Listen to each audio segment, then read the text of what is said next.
Good morning. Good morning. Hear me okay? Oh, yes. Start out with thanks for a wonderful song. I also want to start with my own prayer. I have a body, but I'm not my body. I have emotions, but I'm not my emotions. I have thoughts, but I'm not my thoughts. I sometimes have anxieties, but I'm not my anxieties. I ask for the power of the universe, the power of God, to work through me so that I can connect to the real me, the real I, that we never or we frequently forget who that is. I ask this in God's name and in the power and wisdom of the universe. Amen. I thank you for letting me come and talk to you. As I've told you in the past, it does me a lot more good to come and talk to you than it probably does you listening to me. So I really do thank you. I brought 5 books along because those are the books that this sermon is based on. I'm going to read a little bit from these 2 and I'll set them down there. But if I say something that you like and you think it could be of help to you, because my biggest feeling in a sermon is you go to a sermon, you listen, you daydream, you think the guy's boring or lady, or you're interested. But in any of those scenarios, from boredom to interest, do you really change your life? Or is it arrogant of me to think you should change your life because little old me speaking? But when I go listen to a sermon, I love to walk out with an idea. Just one idea that could change my life. So we hear stuff. I mean, everything that we heard in the beginning, the song, you could just take that. If you want to move others, move you. There's a sermon. I wasn't going to read some stuff from one of these books, Larry LeSean. Anybody ever heard of Larry LeSean? Nobody. Good. I wasn't going to read this because I thought, my sermons are too in-depth. I have 10 pages of information, and it's just too much. So hearing your song, though, made me think, well, we should mention this because it goes right with your song. So maybe that's the idea you'll come with today. I tend to just talk about these things and never really read from my notes. And that could bother some people, but you keep asking me back, so I'm assuming it's okay. Because I know some people really want to hear this substance. Bob and I have talked about doing a seminar on some of my beliefs. Maybe we'll do that next year, and if people want to come and there's an interest, then we could get into the nuts and bolts of it. But the goal really is, what can you take today that could, and I don't mean to be arrogant, when I'm in your seat, I want to take something to change my life. So I feel the same way for you. Can I do something, say something that might have an impact on your life? So first of all, before we get into the substance of this thing, I did speak to a member this morning. Don't know if I can say her name or not. Nod if it's okay. Linda. And, we were talking a little about what your experience is with spiritual healing, and she gave me some good insight. The first thing I want to do, because of what you told me, is read a definition, which I wasn't going to read. Let me read this to you, please. Healing.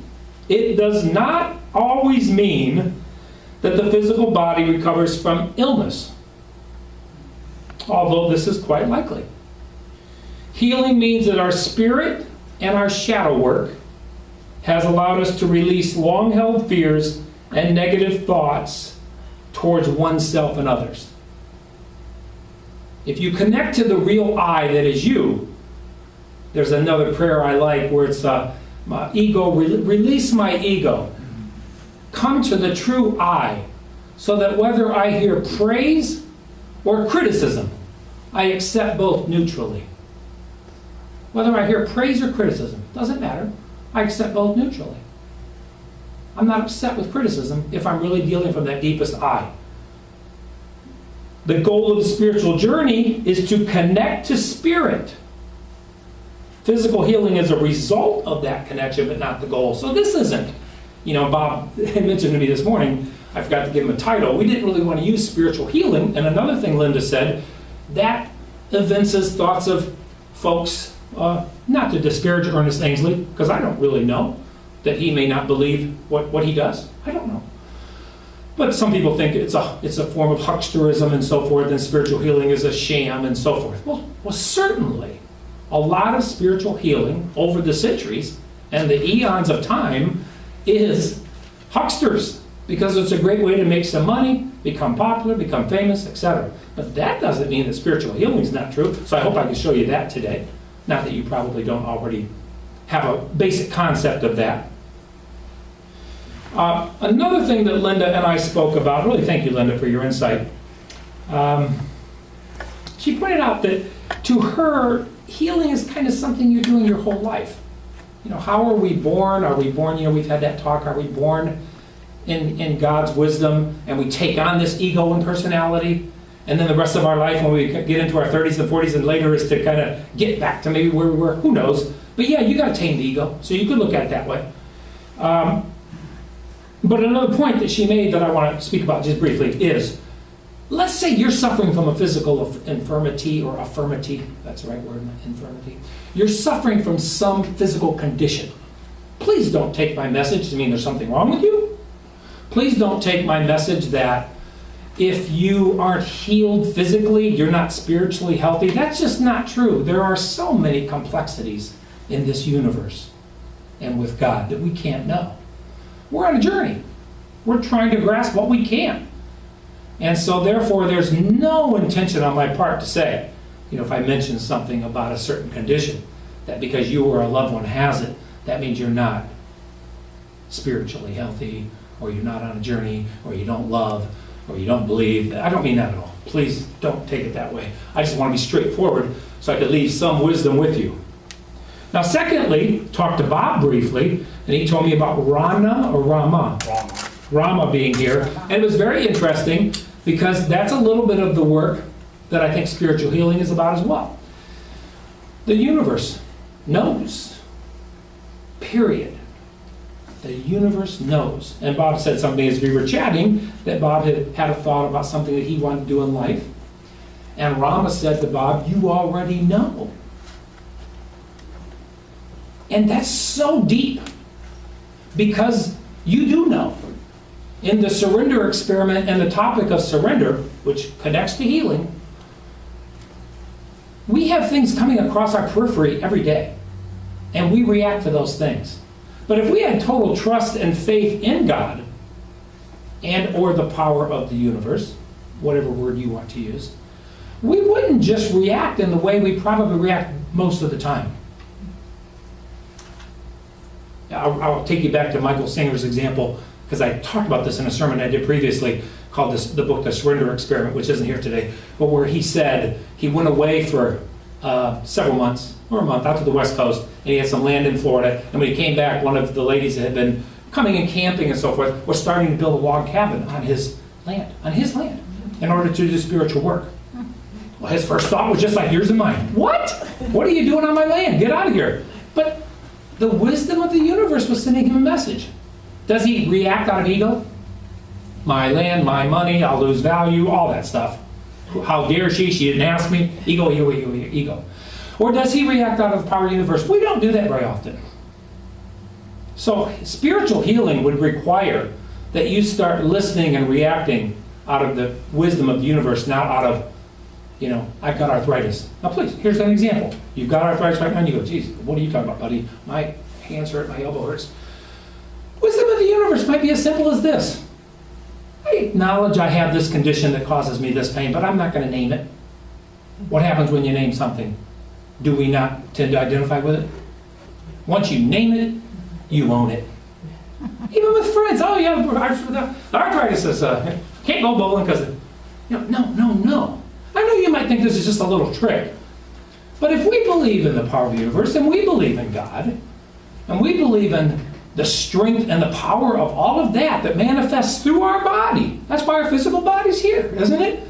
To manifest divinity, to experience divinity. And we're caught up in a pain that we're talking about. You don't have to talk about it, don't have to label it. However, if you do, it could be during a meditation where you say, I acknowledge I've sensed this stiffness. I ask the power of spirit to work through me. I envision a wave working through my arm. I envision a healing light. You have different things that work for you, and that's washing it away. I like a wave, washing away some pain that I have. Okay, that was Bob's example, number 2. But that's powerful stuff, and I was interested because you've had some people talking about this. Number 3, I've done already, the definition. Number 4, I did my prayer. Your song. Just thought I would... Here's some stuff from Larry LaShawn's book down there. Larry LaShawn is 95 years old. Still works. Now, I just attended a seminar on healing in Charlotte, North Carolina, and they did say Larry is still totally sharp in the mind, but his body is starting to give up, but he's still seeing patients. I plan on seeing him this summer. Not that there's anything wrong with me physically, I just want to meet him. I just want to talk to him. So I'm going to do that yet this summer. But anyway, your song made me want to read this to the folks. Don't worry about what the world wants from you. Worry about what makes you come alive. And stop whatever you are doing a dozen times a day. Pause. Ask, how do I feel about what I'm doing right now? What can I do to make my life so interesting to me that others would want to share it? You know, when you hear somebody complain about boredom, or there's nobody to date, or I have nothing to do. I'm not criticizing folks. These thoughts in our mind, it just becomes habit. Einstein made a point about common sense. He said, everything that you have learned by the time you're 18, when you think you know it all, is common sense. Now think about it for a second. It's not really our fault at all that we're conditioned. We're conditioned. But part of our spiritual journey is unconditioned. For an 18-year-old may not be able to do it. But 28, 38, 48, and farther we go, wisdom and age are cool, because really we have the opportunity with age to be wiser and to stop and pause. We can do that. How can I grow and garden myself so that I'm having such a good time with my life, enjoying myself? I am enjoying myself so much that others will want to share the fun, and even if they don't, I will still be having too interesting a time to worry about it. And then I wrote your words, if you want to move others, move you. That's really super, super stuff. Very, very nice. So that could be the thought you leave with. I always, think to myself, geez, I really want to give these people something, and the song helped me because that really could be it. Now, 2,000 years ago, a woman who had suffered prolonged uterine bleeding approached Jesus of Nazareth. Coming up to him in a crowd, she touched the hem of his garment and was instantly healed. Jesus turned to her and explained that it was her faith that had made her whole. After centuries of slow progress toward rational explanations of the physical world, even scientists can at last begin to appreciate the truth of this assessment. We are entertaining a new level in the scientific understanding of mechanisms by which faith, belief, and imagination can actually unlock the mysteries of healing. Now that's from the Mary Bursinko book, which is excellent. I think it's called Minding the Body and Mending the Mind. But if you want an easy-to-understand approach to healing, spiritualism, throwing in meditation, mindfulness, I would suggest that one. Very good. So, obviously, over the years, this story from the Bible has been manipulated by the faith healers. People have been confused by it. But, if you step back and you look at the people that sometimes, not you folks, but some Christians tend to look down upon, as backwards folks, maybe some Southern Christians or healing churches, or they have churches down there. My aunt is actually a preacher in the South, and she has no degree, didn't graduate from high school. Great woman, though, by the way, and does a great job, actually. But a lot of people will look down at folks like her and think, well, they don't know anything. There's levels of understanding. But the statement, you are healed by your faith, is a powerful statement about surrender. If you look at the universe and you see what's coming along, Bob, you know already the answer. What are you going to do about it? I'm reading, recently I read a lot, a book by Gurdjieff. And Gurdjieff says, why do we think that the spiritual journey and spiritual change is easy? It's not easy. Spiritual evolution does not occur naturally. He further points out that we either move up or down. And I used to always say to folks, especially when we talk about mental health issues, I say, as you get older, if you have a mental health issue, it's going to get better or worse. It's not going to stay the same. Life is tougher. Like, life can be cool as you get older because you focus on that wisdom, but if you don't focus on that wisdom, you focus on your body only, it's falling apart, say some people. If that's all you focused on is who you are, who am I, if all you focused on was your body, and you don't, that's why you're all here today. I applaud you for that. But think of the people that aren't here, that all they live for is their body. Eating, listening to something on TV, watching sports, whatever, the list goes on and on. We've talked about that before. Then what a difficult time that they have. And going back to Gurdjieff's point, there's no spiritual evolution. They either get better or worse, and those folks probably are going to get worse. Hopefully they'll have some moment in life that will change that. Another concept that you could think about is an iceberg. You see a little bit of the ice above the water, but there's this vast amount underneath, which, Jungian and Freudian people might call the unconscious. But if you think of your entity as a giant iceberg on the spiritual journey and on healing, and they can be one and the same, really, now that you understand the definition that I was talking about. If you look at it as an iceberg, you realize that most of it, you're unaware of it. Most of it you're unaware of. And so what's going on deep within our psyche every day? So when the prayer I said earlier about my higher self, letting go of the ego, accepts praise and criticism the same. Now, I don't do that all the time. Okay? Do you? When you're criticized, do you accept it just like praise? Nod your head if you do. So I just want to know who it is out there. I haven't seen any heads nod. So I don't do that all the time, but I can do it. I can do it sometimes. So if we think of that and we think of this iceberg, and we realize that when we're accepting criticism and negatively and getting upset and the things that we do, we're not really aware of why we're getting upset. I mean, somebody says something to you. Somebody in the car passes you by and does something to you. Somebody at the office. I mean, somebody maybe not even that important in your life says something to you and it bothers you. Why? Think about it. If that shakes, you're over 40, let's say. Or even over 30, I don't know, you may not be that much. Yeah, she might be 18, I can't tell what she is. But whatever your age, especially if you're a wiser, not that a young person can't be wise, but especially if you're a person of wisdom and age, you get upset about something. Why? What if you paused and you went and you thought about it for a moment? See, you think, what's this got to do with spiritual healing? It's got everything to do with spiritual healing.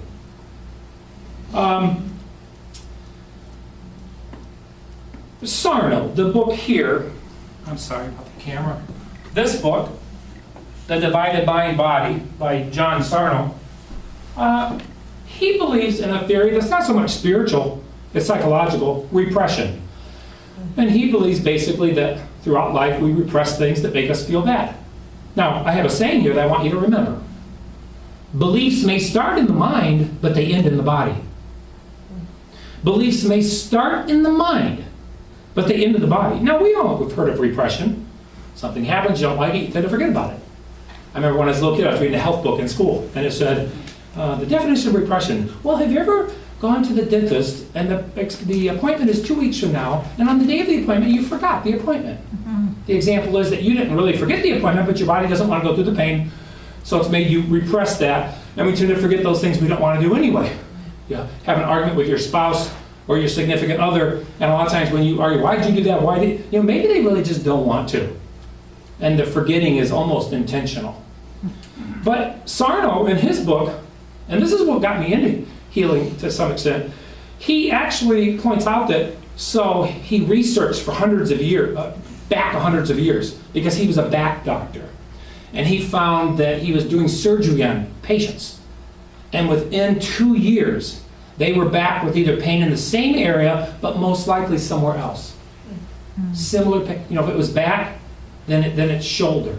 Now, look, I don't have time, because I know we have to end by 10 till and so forth, so I don't have time to give you the data. But for instance, there are studies, in case you're one of those pragmatic people that you need proof. There are studies that are documented. In 1994, New York Journal of something or other, I forget, review, but more medical board review.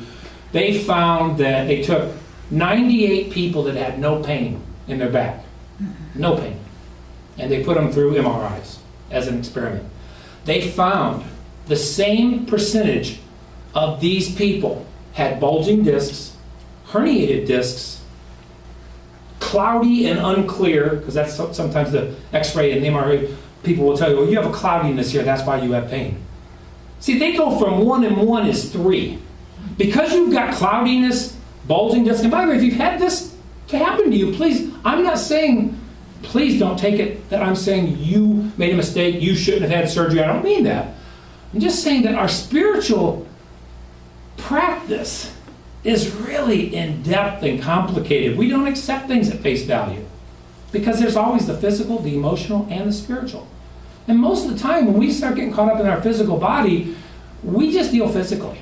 And if a person we respect in a white coat tells us, that means your pain is caused by this, you buy it.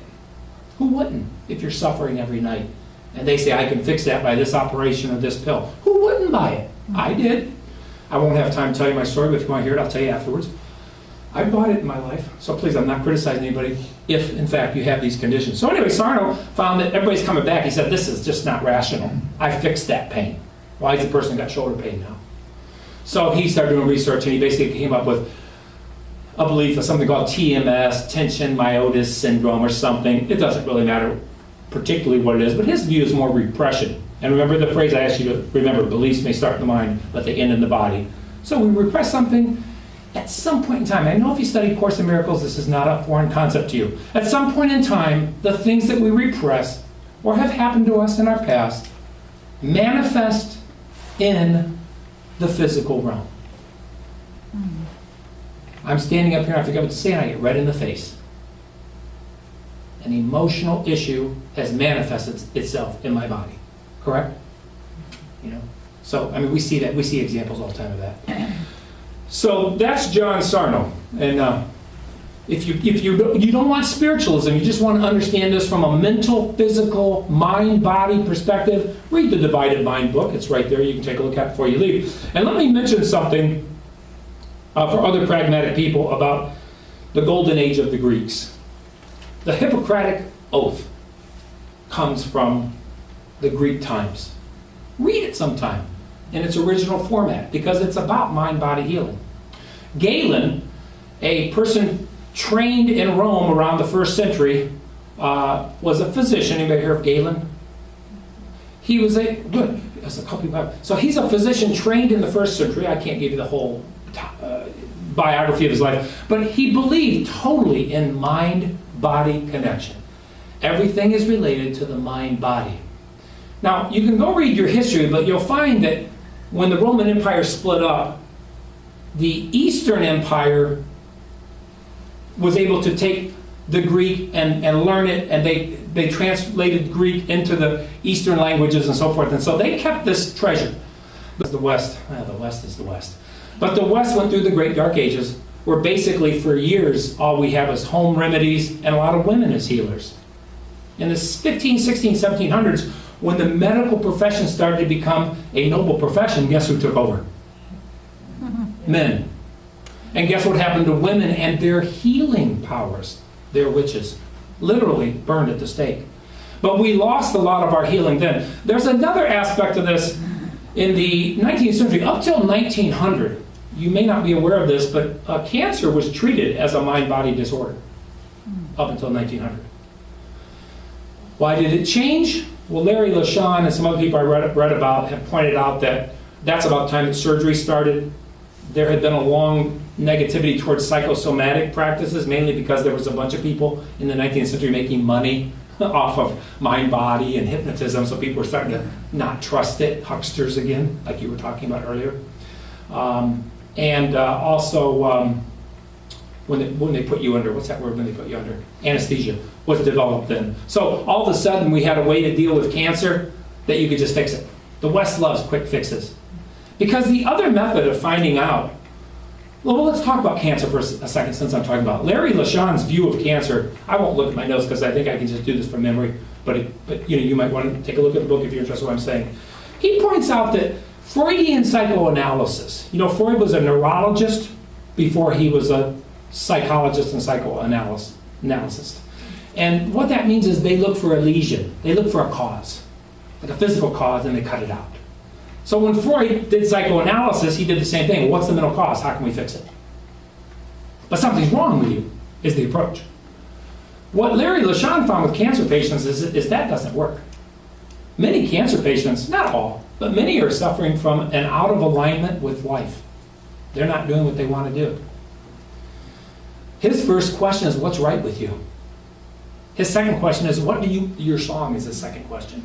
What do you want to do in life that you haven't done? He has all kinds of examples in his book about a lady who always wanted to play a piano. And so she finally, as part of her cancer treatment, and she didn't stop doing chemo and other things, but her husband came in, and he was a quiet guy, and it kind of touched my heart, this story. Larry believed that you bring the family in to find out what's really going on emotionally with a person. You have to also look at the people around them. So he brings the family in, and he brought her husband in. All the kids were grown. And asked the husband, we want you to be part of this. Can you do that? He goes, I'll think on it.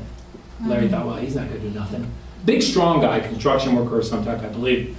So the story goes on that a week or two later, he's walking down the street carrying a piano on his back. Takes it up 3 flights of stairs, puts it in the back room. She never played in front of anybody, but she played the piano, and it brought her great joy because that's what she always wanted to do. That's one of the things she wanted to do. So she did it. There's another story that's documented early in his career where he was working with another doctor in Finland or Sweden or somewhere, and this lady came in, and she only had a few months to live, and she was upset because she only had a few months to live, didn't know to help her kids. Like a lot of these people that have cancer, they're the kind of people, not all by the way, because all of you have history with cancer. I'm not saying everybody, but in Larry's work he finds a lot of them are caretakers. They're the kind of people that they feel very responsible for everybody. So this lady always wanted to take an ocean cruise. She loved the ocean. And the doctor said to her, why don't you just go take the ocean? Take the cruise. Because it's not the therapy you can do on the ship. She took the cruise. 8 years later, the doctor died. She was still cruising around. And she then started sending Larry notes for the next several years. And then finally that stopped. He lost touch with her. But there's all kinds of stories. And I'm not telling you for heartwarming purposes. Larry even says some of our clients died. But the point is that I was getting back to before is in 1900, with Western medicine becoming what it is, very fancy, very instruments and science and so forth, we start treating cancer, for instance, and this could be any form of healing. We start treating cancer as a local problem of the body. You have cancer, you have skin cancer here. You have liver cancer, you have lung cancer, versus the total person. And what did those, and I could read this to you, but I'm going to run out of time, so I can't do it, but I have notes in the back from journals in the 1900s, 1880s, and so forth, where doctors wrote about cancer. One of the key points of cancer, and this would be true, I'm using cancer because it's such a big disease, but it's everything, backaches, shoulder aches, headaches, you name it. Not that you'd necessarily cure it, but it should be part of your treatment. That's my point. Not that there's anything wrong with physical treatment, although before you go under a knife, I hope you've done some heavy-duty emotional, spiritual work. I believe in that completely. But you don't want to just treat this little local issue. You want to treat the whole person. So anyway, the point I was trying to make, I didn't forget. So what did these doctors do back in the 19th century that they don't do today, by and large, unless you do take a look at that book if you're interested, a treatment such as Larry LeSean, who again is 95 years old, still practicing in his apartment in New York City. Here's what they did. They listened to their patients. How can you treat any condition beyond physically if you're really not listening to the patient and understanding what is it with this person's life? What's going on? Has this person desired to do some things they never did? Does this person feel too responsible for everybody? I'll tell you, I got 4 kids. And one thing I've worked on for the past 5 years, and especially the last 2, is letting go. I've got another book on that, by the way. It's not here today. But letting go. That's a critical process of spiritual practice. And if you connect to God and the universe, you will let go. because you realize what the real I of you is. But when you have kids and they're having some troubles maybe with drinking or who they're dating or getting in trouble, whatever it might be, you can go totally physical and you can become codependent and you can do all the things that you good parents out there do that I did, and it'll drive you to illness. And it really makes you unhappy. And you know what else? It's their life. Let them do it. They can do it. You did when you were their age. But anyway, I'm preaching, but I guess that's why I'm up here, to preach. So, we're getting towards the end, and I want to say to you that I didn't really read to you some things I wanted to read from this book, The Healing Power of the Mind,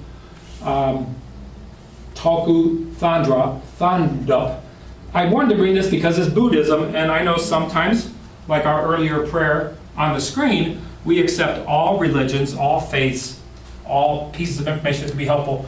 So you see where I marked a bunch of things. The reason I did that, again, that's for pragmatic people. Just trust me, and if you don't read it all, there's no doubt. There's absolutely no doubt. I'm 100% convinced that you can heal yourself physically, but it's not because that's your goal. If, however, you all of a sudden developed a physical problem, there's nothing wrong with using the power of the universe and God to heal that local affliction. If you would consider having surgery to heal something, that there's really no proof that it's caused by a physical abnormality. Remember my statistic I gave you. 98% of the people that took the MRI had, or the same percentage of those 98, I should say, had bulging discs, etc., that the people who get surgery have. Same number. Hey, here's the story. There was a lady, I read this in a book a long time ago, it just popped in my head. I'm glad I do that prayer. Before I do my sermon, I always do a prayer that I ask the universe to speak through me, and I'm always amazed at ideas that pop in my head that are relevant. So this lady went to a doctor and was got hip surgery. She went to a specialist. She went to her regular doctor for a regular appointment. He said, how you doing? She goes, well, I'm going to get the hip surgery. He goes, oh, how come? Well, I have all this pain, and I had an MRI, and it showed, I don't remember exactly, but I think it showed cloudiness, the things that they always say you need surgery on your back. He goes, do me a favor, because he was a Sarno advocate. He had read Sarno and tried to practice some Sarno. It's hard for doctors to practice Sarno, by the way, because one of the things you have to do is sit down for 2 hours and have a talk. And doctors don't get paid for that. But anyway, he said, just do this for me. Go and have your other hip that doesn't hurt MRI'd. Now you know what they found, don't you already? You're with me? So the other hip had the exact same cloudiness, bulging, etc. Point. If hip A hurts because of the bulging, and hip B has the same bulging and doesn't hurt, then how can you say it's due to the bulging? How do we know it's not years of stuff? Come back to the iceberg. That giant part we don't see. Underwater. All I'm asking is, how do you know? Your doctor says it's due to A, B, C. That's fine, it could be. But it's just as likely that it's due to D, E, F, which is the unconditioned, the unconscious iceberg, the stuff that's been going on since, some people believe, pre-birth, other lives. Not saying I believe it, don't believe it, but anything's possible. But birth, all the way through. Do you remember what happened to you when you were 6 months old? Do you remember what happened when you were 5 years old? Do you remember everything that happened to you in elementary school? I mean, these things are in you, though. Hypnotism proves that. They're in you. How do you know what damage they couldn't be causing? Because the phrase I asked you to remember, I shouldn't look at it because I asked you to remember and I'm not remembering it. But ideas might start in the mind, but they end up in the body. Is that close enough? Beliefs may start in the mind, but they end in the body. Beliefs, thoughts, occurrences, everything that's happened to us. The mind is so powerful. The mind can cure, and the mind can punish us incessantly. Ask anybody that suffers from anxiety or depression what the mind does to them. So, I know it's time. I'm going to go to the closing, even though I didn't get to 3 points. Next time. I hope so. I really hope so, because I enjoy it. It always helps me so much to prepare this information because it puts me back. I was doing a mindfulness meditation. I did it for 6 weeks in a row, and then we went to, that was the thing I want to tell you about. We went to Charlotte for a meditation seminar. But when I got back from that, everything was skewed. I was behind on work, and for the past 2 weeks, I haven't been doing it. You see, it's so easy to get out of our practice of what we really want to do. And so this helped me. I did it this morning. So helped me get back on track. All the violence, fear, and suffering that exists in the world comes from grasping itself. What use is this great evil monster to you if you don't let go of the self? There will never be an end to your suffering. Just as if you do not release a flame from your hand, you can't stop it from burning your hand. That's from Grasping Shantideva. And from the same source, briefly, worrying. Because worry, just basic worry, is part of our spiritual healing. We pause, whether it's meditation, whether it's a quiet reflection. You mentioned that to me earlier. A quiet reflection, a 2-minute quiet reflection, is getting in the habit of pausing. And if you pause, maybe you could think about this worrying thing I'm going to read to you right now. If you can solve your problem, then what is the need of worry? If you can't solve your problem, what is the need of worry?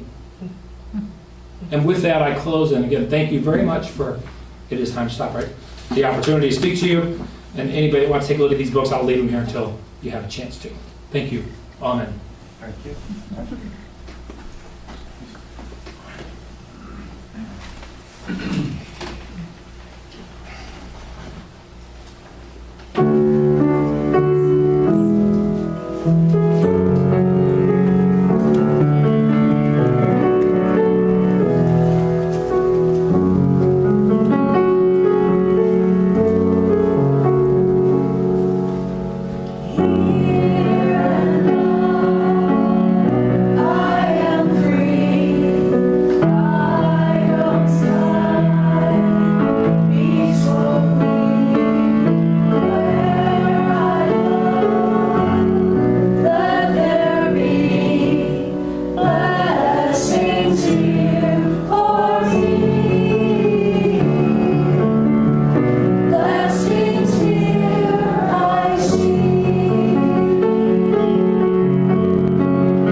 Releasing any tensions that we may be feeling in our bodies. Letting go of any concerns that we may be having in this present moment. Our feet firmly planted on the floor in front of us. And if we have not done so already, gently close our eyes. Healing love flows in and through me. Healing love feels like a warm and comforting bath. I feel loved and supported, and know that everything is working to heal me. Healing love relaxes me at depth and eases any pain. I am soothed as I open my heart to divine love. In God's love, every cell of my body responds. In this moment, I feel myself being renewed and restored. My breathing becomes soft and natural. With each breath, I feel more whole and at peace. God's healing process is at work from the crown of my head to the tips of my toes. Every cell works in harmony, and every organ thrives. The love of God unites my mind, body, and spirit. Healing energy flows in and through me. I affirm my oneness with divine love, the source of all healing. I partner with God in in caring for my body temple. My body is a holy temple, a divine creation, and I partner with God in caring for it. I honor my body and respect its many functions. I energize it with healthy food and beverages. I strengthen it through exercise and movement. I bless it with affirming thoughts and restful sleep. Every cell, tissue, organ, and system of my body is filled with the healing life of God. I am in awe of this wondrous temple. Even if I am tired or stressed, I know healing is taking place. I may not see nor experience immediate results, but I know I am being renewed and rejuvenated at death. I give thanks for my body temple and the magnificent strength within it. I rejoice in my partnership with God as I care for myself. Now we will enter into a few moments of silence as we reflect on the wondrous body that our spirit inhabits.